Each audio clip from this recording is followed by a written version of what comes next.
जय हिंद साथियों। आज हम इलेक्ट्रीशियन की महत्वपूर्ण प्रश्न की वीडियो बना रहे हैं। क्वेश्चन की पिछली वीडियो में हमने साइंस की बनाई थी। आज इलेक्ट्रीशियन के महत्वपूर्ण प्रश्न बनेंगे जो सभी कंपटीशन एग्जाम के लिए महत्वपूर्ण हैं। चलो हम स्टार्ट करते हैं। सबसे पहला क्वेश्चन है, विद्युत धारा जो समय के साथ प्रतिवर्ती होती है उसे कहा जाता है। ऑप्शन ए दिष्ट धारा, ऑप्शन बी तापीय धारा, ऑप्शन सी प्रतिवर्ती धारा, ऑप्शन डी कंपायनमान धारा। तो इसका सही आंसर होगा ऑप्शन सी, जो समय के साथ बदलती उसे प्रत्यावर्ती धारा कहते हैं, जैसे शॉर्ट में एसी कहते हैं। जो समय के साथ स्थिर रहती है उसे दिष्ट धारा कहते हैं, उसे डीसी। तो समय के साथ प्रतिवर्ती होती है उसे कहते हैं हम प्रत्यावर्ती धारा। इसका सही आंसर कौन होगा? Option C. अगला क्वेश्चन, विद्युत ऊर्जा कहाँ से प्राप्त की जा सकती है। ऑप्शन ए यांत्रिक ऊर्जा, ऑप्शन बी रासायनिक ऊर्जा, ऑप्शन सी प्रकाश ऊर्जा, ऑप्शन डी उपयुक्त सभी। तो विद्युत ऊर्जा यांत्रिक से भी प्राप्त की जा सकती है, रासायनिक से भी प्राप्त की जा सकती है, और प्रकाश से। तो इसका सही आंसर होगा उपयुक्त सभी।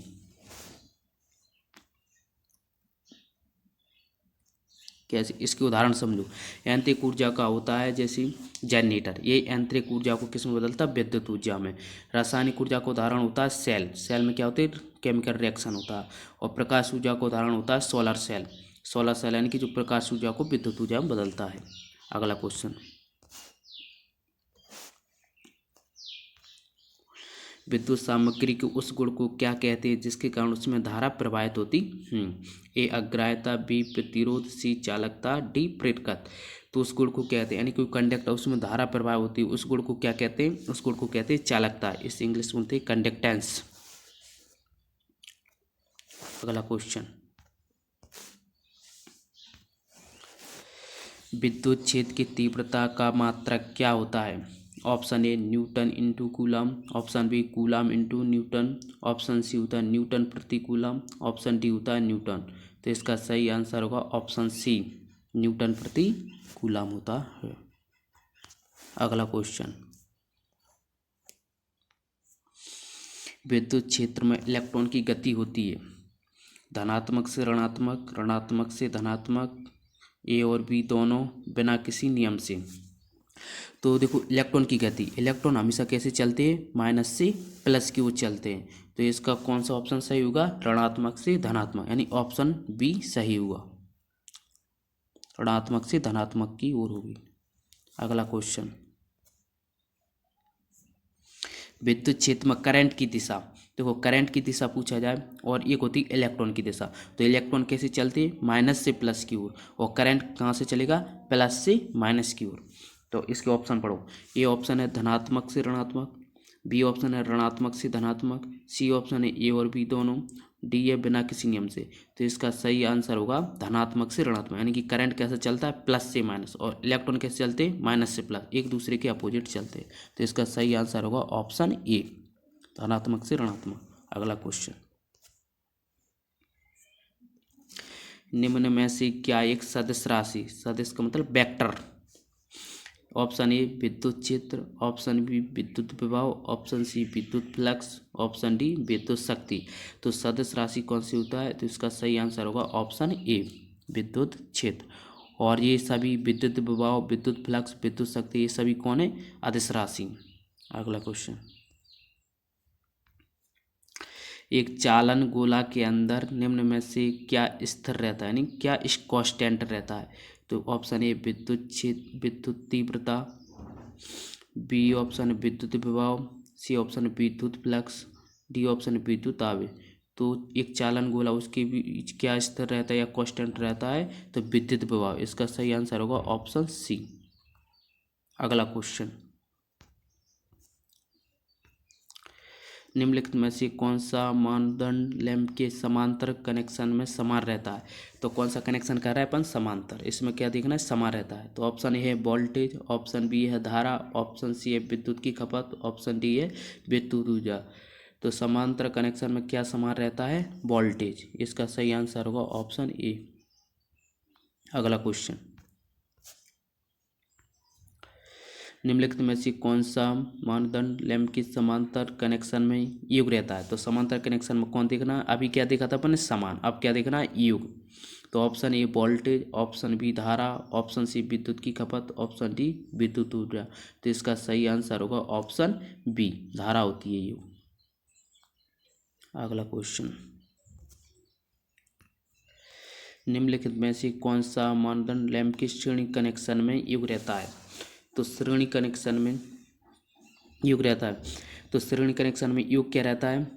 Option A voltage, option B धारा, ऑप्शन सी विद्युत की खपत, ऑप्शन डी विद्युत ऊर्जा। तो इसका सही आंसर होगा ऑप्शन ए वोल्टेज। वोल्टेज युग रहता है श्रेणी क्रम में। अगला क्वेश्चन, किन्हीं दो बिंदुओं के बीच लगने वाले विभव को कहा जाता है? Option A voltage, option B धारा, ऑप्शन सी विभवांतर, ऑप्शन डी विद्युत ऊर्जा। तो इसका सही आंसर होता है विभवांतर, सी आएगा, ऑप्शन सी। अगला क्वेश्चन, निम्नलिखित में से कौन सा मानदंड लैंप के श्रेणी कनेक्शन में समान रहता है? तो श्रेणी कनेक्शन में समान रहता है, तो समान क्या रहता है? Option A voltage, option B धारा, ऑप्शन सी विद्युत की खपत, ऑप्शन डी विद्युत ऊर्जा। तो इसका सही आंसर होगा बी, धारा समान रहती। इससे संबंधित 4 क्वेश्चन बनते हैं। एक समांतर कनेक्शन होता है, एक श्रेणी कनेक्शन होते हैं। जो घरों के कनेक्शन होते हैं वो कौन से कनेक्शन होते हैं? समांतर कनेक्शन में। और जो अपने झालर या ट्यूबलाइट के कनेक्शन होते हैं वो कौन से होते हैं? जो झालर सजावटी लाइट होते हैं वो श्रेणी कनेक्शन होते हैं। अगला क्वेश्चन, निम्नलिखित में से क्या ईएमएफ उत्पन्न करने की विधि नहीं है? ऑप्शन ए रासायनिक क्रिया, ऑप्शन बी विद्युत चुम्बकीय प्रेरण, ऑप्शन सी धातु पट्टी के दोनों सिरों को रगड़ना, ऑप्शन डी दो असमान धातुओं की जंक्शन को गर्म करना। तो कौन सी विधि नहीं है जो ईएमएफ उत्पन्न यानी वोल्टेज उत्पन्न नहीं कर सकते? तो रासायनिक क्रिया के द्वारा कर सकते हैं, इसका उदाहरण क्या, सेल है। विद्युत चुम्बकीय प्रेरण के द्वारा कर सकते हैं, इसका उदाहरण क्या है, जनरेटर। धातु की पट्टी के दोनों सिरों को रगड़ कर, नहीं, ये गलत हो सकता है। लेकिन डी ऑप्शन पढ़ो, दो असमान धातुओं की जंक्शन को गर्म करना, हाँ जी सही बात है। यानी दो धातुएं, उनकी जंक्शन कॉपर या एल्यूमिनियम के ले लूँ, उनको दोनों धातुओं को ऐड के उसको गर्म करें तो विद्युत उत्पन्न हो सकता है, यानी वोल्टेज उत्पन्न हो सकता है। तो इसका सही गलत आंसर कौन सा होगा? Option D, sorry option C, D नहीं सी, धातु पट्टी के दोनों सिरों को रगड़ना। अगला क्वेश्चन, परिपथ में इलेक्ट्रॉन को धकेलने वाले दाब को कहा जाता है? ऑप्शन ए तापमान, ऑप्शन बी आवर्ती, option C voltage, option D प्रतिरोध। तो परिपथ यानी कोई सर्किट है या वायर, उसमें इलेक्ट्रॉन को धकेलने वाले दाब को क्या कहते हैं? वोल्टेज। इसी को ईएमएफ कहा जाता। तो इसका आंसर कौन सा होगा? सी। अगला क्वेश्चन, विद्युत परिपथ में उत्तेजन बल का नाम क्या है? ऑप्शन ए वोल्ट में voltage drop, option B ET में ईएमएफ, ऑप्शन सी एम्पियर में करंट, ऑप्शन डी वोल्ट में ईएमएफ। तो इसका सही आंसर होगा ऑप्शन डी, वोल्ट में ईएमएफ। आज के इतने क्वेश्चन हैं। वीडियो कैसी लगी कमेंट में बताएं और लाइक एंड शेयर करें। अगली वीडियो में फिर मिलते हैं।